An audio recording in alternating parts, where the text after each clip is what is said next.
Bienvenidos a Filosofía en tiempos de no filosofía, un espacio de reflexión profunda sobre el pensamiento filosófico. En la actualidad, un programa dirigido por Filosofía Tierra.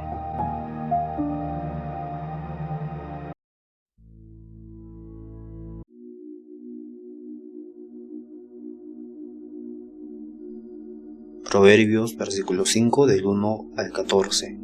Hijo mío, atiende a mi sabiduría, presta oído a mi prudencia, para que mantengáis la discreción y tus labios guarden el saber. Los labios de la extraña destilan miel, y su paladar es más suave que el aceite, pero termina siendo amarga como el ajenjo, cortante como arma de doble filo. Sus pies se precipitan a la muerte, sus pasos van derechos al abismo, por no cuidar la senda de la vida. Sin saberlo extravía sus senderos. Por tanto, hijos, escuchadme y seguid mis advertencias. Aleja de ella tu camino, y no te acerques a la puerta de su casa. No vayas a entregar tu honor a otros y tus años a alguien sin escrúpulos.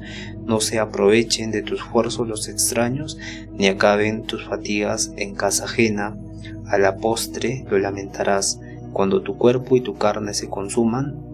Entonces dirás: ¿por qué rechacé la corrección y mi corazón despreció las advertencias? ¿Por qué no hice caso a mis maestros, ni presté oídos a mis educadores? Por poco llego a la ruina total en medio de la asamblea reunida. Bienvenidos amigos al episodio número 477. Estamos en el día 15 de Fenomenología y nos toca la lectura de Husserl. Hoy vamos a ver la introducción que hace vamos a ver la introducción que hace el traductor, que es Manuel Garrido. Hablamos un poco de Husserl y vamos a analizarla. No vamos a analizar, la introducción sirve como esta parte introductoria del texto o resumida de todo el texto, ¿no? Entonces nos va a servir para adentrarnos más en Husserl, en Ser y Tiempo. Estamos leyendo Ser y Tiempo, así que les dejo con el audio y volvemos al final para repasar las clases de hoy. Bien, nos vemos de acá de unos minutos. Introducción. Los vericuetos de Heidegger, de Ser y Tiempo al acaecimiento apropiador. La conferencia Tiempo y Ser, primero y principal de los 4 ensayos reunidos por Heidegger en este libro, fue pronunciada por su autor en 1962 en la Universidad de Friburgo y constituye uno de los más ambiciosos intentos publicados por él en vida para dar a conocer la clave de su último pensamiento. Se trata de la continuación de Ser y Tiempo, el legendario e inacabado mamotreto de 1927, que le valió a Heidegger su espectacular hegemonía en el pensamiento continental europeo de los años 30. De hecho, el plan de investigación propuesto al inicio de Ser y Tiempo prometía ya, bajo el título de Tiempo y Ser, un estudio monográfico de este asunto que nunca vio la luz. Pero no son pocos los que piensan que el viraje intelectual marcado y desarrollado por Heidegger durante las 3 décadas y media que separan 1962 de 1927 terminó situándolo en las antípodas filosóficas de aquel libro. Los hallazgos de Ser y Tiempo, del episodio académico que precipitó la publicación del manuscrito de Ser y Tiempo, da cuenta la breve nota autobiográfica que pone fin al presente volumen. Merced a esa publicación se le abrió el paso a la cátedra a aquel modesto hijo de sacristán, seminarista frustrado y prometedor docente de Friburgo, que era entonces Martin Heidegger, quien había abandonado ya las esferas del pensamiento oficial católico para hacer fenomenología con el coloso Husserl. El objetivo programado en Ser y Tiempo era plantear a fondo la cuestión del ser, el tema capital de la ontología que tanto apasionó a los griegos. Abordar abiertamente ese tema delataba ya una voluntad de navegar contracorriente, pues, en el paisaje filosófico alemán de aquellos años, el neocantismo continuaba maximizando, pese a la fenomenología, la tendencia del pensamiento moderno a suplantar la cuestión del ser por la del yo y la ontología por la teoría del conocimiento. Pero el aspecto que parecía más agresivamente iconoclasta de aquel libro, y que incluso contribuyó a determinar la ruptura de Heidegger con Husserl, era su visión del hombre. metodológicamente introducida con el argumento de que el análisis ontológico del ente que se interroga por el ser debe ser previo al análisis ontológico del ser. La pintura del hombre en Ser y Tiempo es la de un ente constitutivamente mundano y moribundo, anclado en la finitud. Nada tenía que ver semejante pintura con el sujeto cognoscente de los filósofos idealistas, cuyos miopes tanteos sensoriales jamás supieron darnos cuenta cabal de la existencia de la realidad exterior. El estar en el mundo no era para Heidegger un punto de llegada sino de partida, no un dato a obtener adventiciamente, sino el dato habitual que ya poseemos, porque es la estructura que nos constituye. En el hecho de que la voz alemana Dasein, que normalmente significa existencia humana, se deje leer etimológicamente como el combinado de partículas Dasein, estar ahí, veía el autor un guiño favorable de su lengua nativa a su teoría, implantado en un mundo que él mismo alumbra, y donde le salen al encuentro los utensilios, las cosas naturales y sus congéneres, radicalmente inmerso, antes de toda teoría, en el plexo de intereses e interpretaciones más o menos alienantes de la vida ordinaria, el heideggeriano Dasein se revelaba al análisis como un ser cuya estructura más profunda es el cuidado o la preocupación, a lo largo del tiempo, por sus propias posibilidades, la suprema de las cuales, la muerte, que lo torna en imposible, debe ser encarada por él con resolución. La última sección 585 de Ser y Tiempo concluía dando solemnemente por establecido el carácter temporal de la existencia humana. La constitución ontológico-existenciaria de la totalidad del ser ahí tiene su fundamento en la temporalidad, pero dejaba abierta la pregunta por la conexión entre el tiempo y el sentido del ser. 2. La vuelta. Si por hipótesis un estudiante del Heidegger de los días de Ser y Tiempo hubiese despertado de una hibernación de 35 años en la sala de conferencias de la Universidad de Friburgo a finales de enero de 1962, justo cuando el maestro pronunció la conferencia Tiempo y Ser, no le resultaría fácil dar crédito a sus oídos. Por de pronto, el estilo del discurso se le antojaría muy distinto al lenguaje profesional y ultratécnico de aquella primera obra, donde parecían converger el rigor lógico de Aristóteles, Kant y Husserl.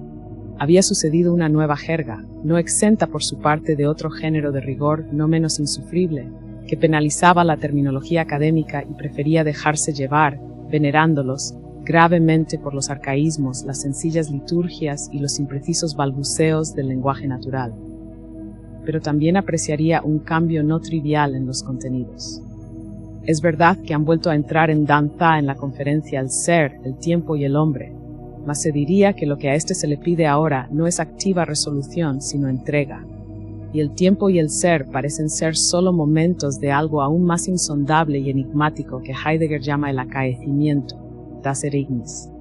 Al desconcertado hibernante no le bastaría que le dijesen que, mientras tanto, habían tenido lugar acontecimientos históricos del calibre de la Segunda Guerra Mundial, la victoria de los aliados, la reconstrucción de una Europa dividida, la consolidación de los imperios soviético y americano y la emergencia de la sociedad ante en plena Guerra Fría. Necesitaría que le explicasen que el pensamiento de Heidegger había experimentado un giro, una torna o vuelta en el camino que parecía ponerlo casi todo del revés. Este giro se aprecia con bastante claridad en los escritos heideggerianos publicados después de la guerra, particularmente la Carta sobre el Humanismo, 1947, cuyo mensaje principal, acuñado en la fórmula «El hombre es el pastor del ser», es que los cuidados y desvelos del hombre no deben gravitar en torno a sí mismo, sino más bien en torno al ser y al lenguaje. Es la venerable casa del ser. Corolario de este mensaje era la desautorización del intento llevado a cabo por Sartre Member.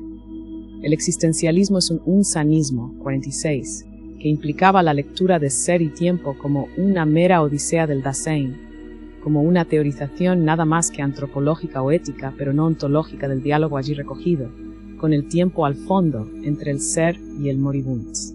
Por lo demás, puede que el desconcierto del estudiante subiera de punto si se le añadiese que los cambios decisivos de esa vuelta se fraguaron en los cursos impartidos y en los escritos compuestos por Heidegger a lo largo de los años 30, precisamente la década en que tuvo lugar el ominoso compromiso político activo del pensador con el nazismo. cabe establecer algún tipo de relación interna entre el pensamiento de Heidegger y su servidumbre a Hitler. Puede demostrarse, como sostienen Lukács y Farias, que entre la losa de ser y tiempo y esa servidumbre hay una relación de fundamento a consecuencia. O sería más acertado, por el contrario, sostener con Habermas que el nietzscheanismo profesora y trasnochado que emana de esa primeriza obra no implica ningún nexo que tenga real importancia, pero que si han sido en cambio el frustrado compromiso nazi y la depuración y ostracismo de Heger tras la victoria aliada, los causantes padecidos por Heidegger de la interior escapada del feroz tigre en cautiverio, al entreguismo, al quietismo y al fatalismo que caracterizan al pensamiento heideggeriano desde la vuelta. Y si uno prefiere dejar en todo caso a un lado ese asunto y separar los contenidos filosóficos de la peripecia política, hay solo una o son dos las filosofías de Heidegger. Ni nuestro imaginario estudiante podría, ni tú, lector, imagino que puedas hacer otra cosa, sin disponer por el momento de más información, que prestar oído, reservando el juicio a las palabras de Heidegger. 3. E1. Juego del don. La conferencia Tiempo y Ser empieza estableciendo, a modo de teorema fundamental de la ontología heideggeriana, que el ser se caracteriza prioritariamente por la presencia. Este teorema nos retrotrae a los griegos, que descubrieron ese rasgo en las cosas. Pero Heidegger sostiene que, al descubrir la presencia de los entellos, olvidaron, y con ellos la tradición metafísica, fijarse en el ser mismo como presencia. ¿Qué diríamos del teórico de la pintura que se empeñase en fundamentar la teoría de los colores, reduciéndolos todos a un supercolor, y olvidase considerar el papel que pueda desempeñar al respecto una teoría de la luz? Análogamente, alega Heidegger, la explicación ontoteológica, es decir, la explicación causal de la existencia de los entes por la de un ente supremo, que ha sido desde Platón y Aristóteles el negocio fundamental de la metafísica, olvidó analizar el sentido del ser. Para ayudarnos a salir de ese olvido, el conferenciante propone auscultar más de cerca el lenguaje natural, y el resultado de su escucha es una observación que corrige el venerable aforismo de Parménides, Egil voip eivoti, pues el ser es. Heidegger piensa que si bien es correcto decir de todo ente que es, eso no puede decirse, sin embargo, ni del ser ni del tiempo, que no son entes de ningún género. Y observa, después predicado que mejor les cuadra de auscultar al lenguaje, que el a ambos no es el verbo existencial o copulativo es, sino el impersonal hay o se da, en alemán es gibt, de hecho utilizado en similares contextos por pensadores como Ortega o Quine. Que se da el ser y que se da el tiempo son así los primeros hallazgos de la conferencia. Con el verbo dar están emparentadas, entre otras muchas, la palabra dato, que hoy pertenece al léxico positivista, don, sobre cuyas connotaciones y la palabra casi mágicas escribió un memorable ensayo el gran sociólogo Mauss.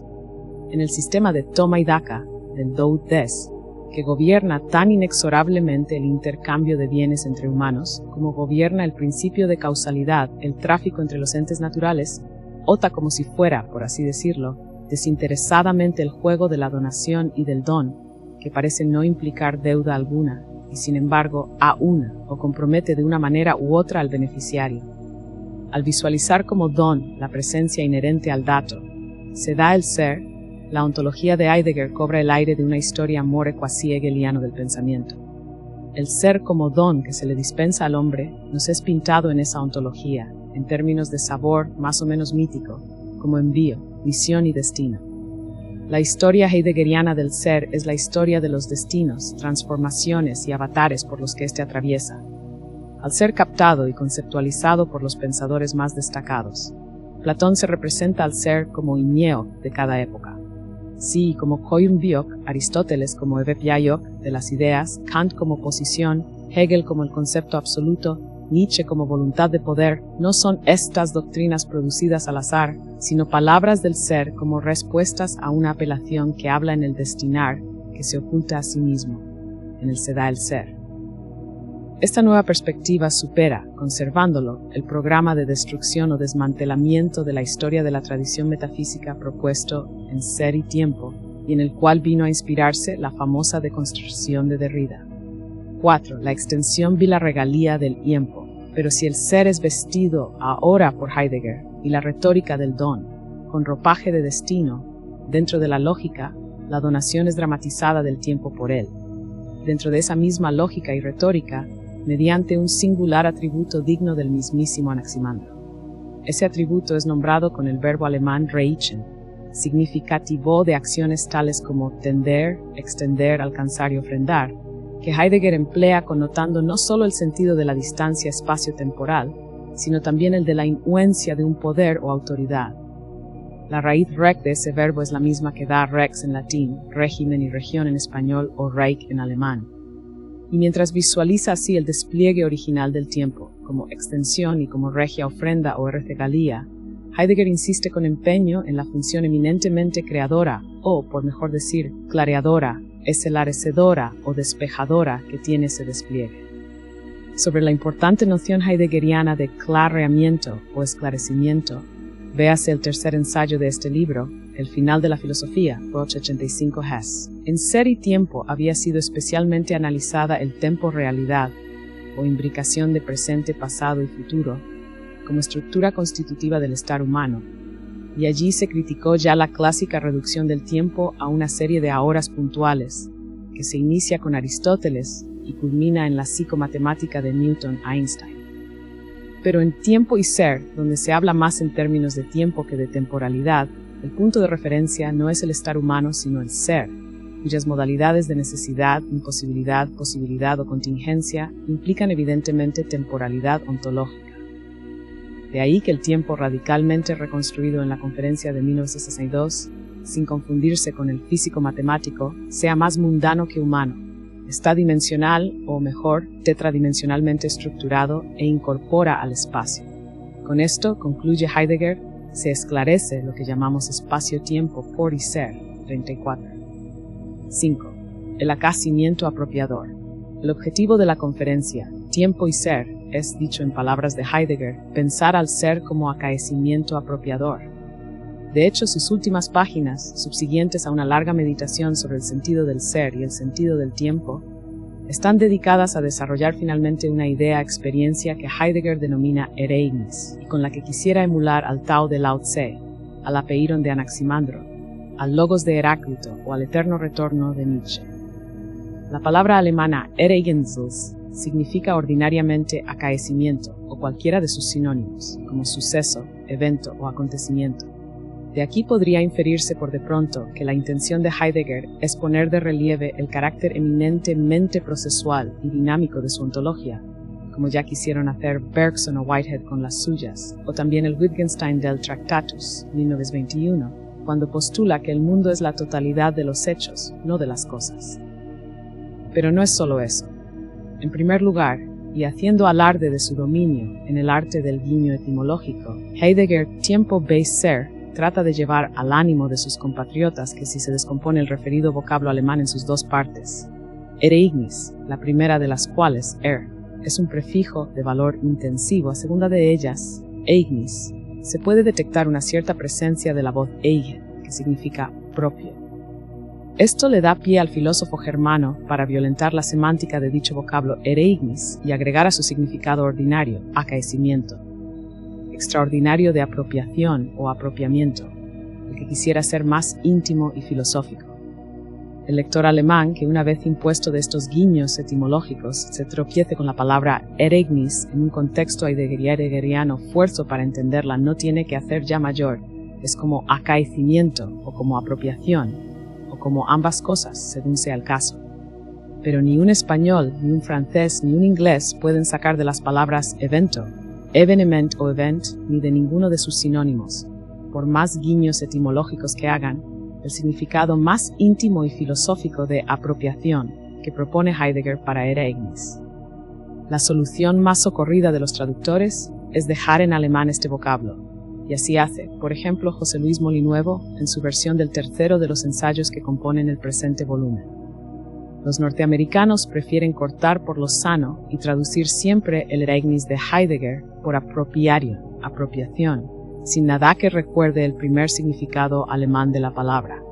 Así hace, por ejemplo, Joan Stambaugh, traductora de la conferencia Tiempo y Ser en Estados Unidos, y el también norteamericano Sheehan añade, por mor de la precisión, un prefijo que imite el efecto semántico del prefijo alemán proponiendo el neologismo empropiación.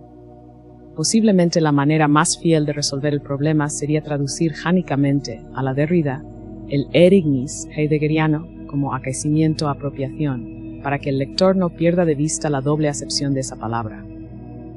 Pero creo más acordes con nuestro lenguaje las propuestas de dos traductores de Heidegger al español, acaecimiento propicio, Félix Duque, y advenimiento apropiador, Yves Zimmermann. En mi traducción he estado hasta última hora muy a punto de optar por la primera, pues me parece un intento más natural y literariamente más feliz de nombrar en castellano la idea-experiencia de Heidegger, de que pienso que sería más fiel decir propiciado, y de que en todo caso la idea de propio, a pesar que propi queda aquí desenfocada. Por otra parte, el imperativo de fidelidad y precisión habla a favor de la propuesta de Zimmermann.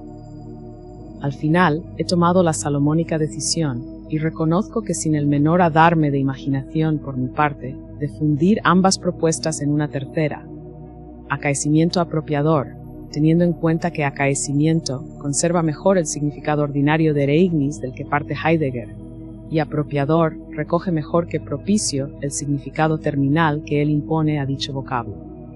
Lo importante, en definitiva, es percatarse de que la nota distintiva que ha querido imprimirle Heidegger a la idea y experiencia capital de su filosofía no es tanto la noción de generalidad, ni tampoco siquiera la de fundamentalidad como la de propiedad, para expresar el desideratum de que lo más propio del hombre llegue a converger, asintóticamente, como dice Sheehan, con lo más propio del ser.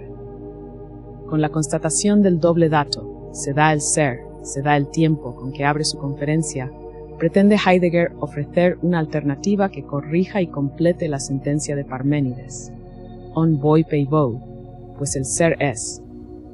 El camino recorrido a lo largo de esa conferencia le lleva al resultado de que el puente que pone en conexión a ambos datos, la G de la fórmula tiempo y ser, la relación que el uno con el otro y que, paradójicamente, es más fundamental que los términos por ella ligados, es el acaecimiento apropiador, el Ereignis. A este nivel de profundidad, o si se quiere de originariedad y propiedad, ya no cabe, concluye Heidegger, más predicación que la interna o tautológica. Del Ereignis no se puede ya decir ni que es, ni siquiera que se da, sino solo que ereignet, lo cual puede traducirse alternativamente diciendo que el acaecimiento acaece, la apropiación apropia, o también que el acaecimiento apropiador acaece apropiadoramente.